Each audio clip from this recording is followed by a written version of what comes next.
இனிமே நான் யாருக்காக வாழணும்? ஏன்டா நான் சாக போறேன். ஏன்டா லவ் ஃபெயிலியரா? இல்ல இல்ல பொண்ணு கிடைக்கலையா? இல்ல வேலை கிடைக்கலையா?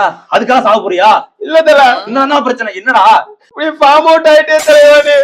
ஆமாட்டா டேய். ஆமா 84 அடிச்சிருக்கேன்டா, வின்னிங் நாக்குடா. 83 அடிக்கலையே தல. டேய் 84 ஒரு ரன் கூட அடிச்சிருக்கேன். நீ சொன்னது ரன்னு, நான் சொன்னது செஞ்சுரி. 83ஆவது செஞ்சுரி அடிக்காம ஃபார்ம் அவுட் ஆயிட்டே. ஆமாடா டேய், செஞ்சுரியை ஓடுறா, ஃபைனல் போறோம்டா. இல்ல தலைவா, ஃபார்ம் அவுட் ஆயிட்டே. நீ ஃபார்ம் அவுட் ஆயிட்ட. ஆமாடா. மூணு மேட்ச்ல மறுபடியும் ஃபார்ம் அவுட் ஆயிட்ட. இப்போ என்ன உனக்கு? நான் செஞ்சுரி அடிக்கிறேன். ஆமா ஆமா ஆமா. செத்துறாதடா ஒரு நிமிஷம். ஃபார்ம் அவுட் ஆயிட்ட நீ. சரி விடு, நான் அடிக்கிறேன். நீ போ.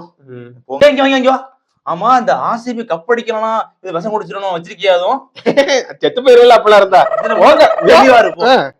யாரா சொன்னா நான் ஃபார்ம்ல இல்லன்ட்டு? நான் ஃபார்ம்ல தான்டா இருக்கேன், நல்லா தான்டா ஆடுறேன். 84 அடிச்சிருக்கேன்டா. போலிங்க செஞ்சுரி அடிச்சானா ஃபார்ம் ஆடா, வின்னிங் நாங்க ஆடினாலே ஃபார்ம் தான்டா. உங்களை யாரும் தப்பா இன்ஃப்ளூயன்ஸ் பண்றாங்கடா. 100 அடிச்சாதான் ஃபார்ம்னு சொல்லிட்டு போய் பண்டிகையை கொண்டாடுங்க.